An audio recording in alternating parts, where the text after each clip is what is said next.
दोस्तों, जैसे कि आप जानते हैं कि हमारी हिस्ट्री हमने डिवाइड की है in terms of usage of tools and how the people use to live in the history. So it was divided as per this basis in three ages: Paleolithic, Neolithic and Mesolithic and Neolithic. तो Palaeolithic 10,000 BC से पहले की बात करते हैं. Then 3,000 BC तक बात करते हैं mesolithic. And after 3,000 BC it was said as Neolithic.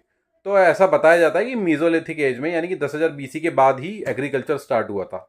But हमारे हिंदू टाइमलाइन में आप जानते हैं कि मतलब विदेशों में या फिर जो हमारी हिस्ट्री है और जो हिस्टोरियंस हैं वो एक बोलते हैं कि भाई 10,000 BC से पहले एग्रीकल्चर एग्जिस्ट ही नहीं करता था, और आयरन केवल वो था, क्या नाम है, स्टोन टूल्स होते थे, पत्थर होते थे, पत्थरों के टूल्स यूज़ करते थे, और हंटर और गैदरिंग सोसाइटी थी. बट आप जानते हैं कि हमारा हिंदू टाइमलाइन में उससे पहले द्वापर युग था, जो कि 8 लाख साल पहले तक चला. राम युग था. त्रेता युग जो कि 12 लाख साल चला. उससे पहले 16 लाख साल तक सतयुग था. तो ये कैसे पॉसिबल हो सकता है कि द्वापर युग में क्या एग्रीकल्चर नहीं होता था, या लोग हंटर गैदर्स थे, वो सोसाइटी में ही रहते थे? बट ऐसा तो नहीं देखा. हम तो राम राज्य देखा है त्रेता युग में, जो कि सोसाइटी में मानव रहता था. तो पॉसिबल कैसे हो सकता है ये कि सोसाइटी में मानव रहता था और उस हिस्टोरियंस बोलते हैं कि हंटर और गैदर सोसाइटी थी?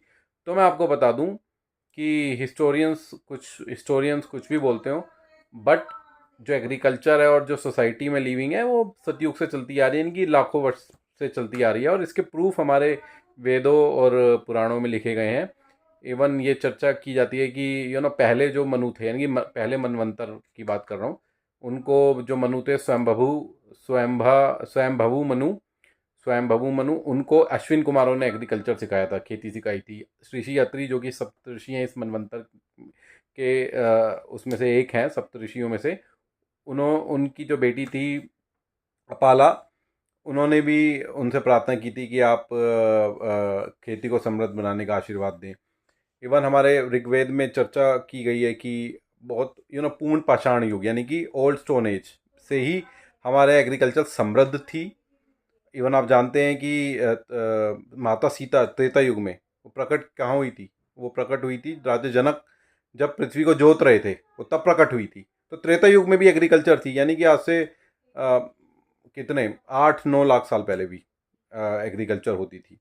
तो एग्रीकल्चर के बहुत, फार्मिंग के बहुत एविडेंसेस हमारे वेदों और पुराणों में लिखे गए हैं, और पहले से मौजूद थी एग्रीकल्चर हमारे देश में.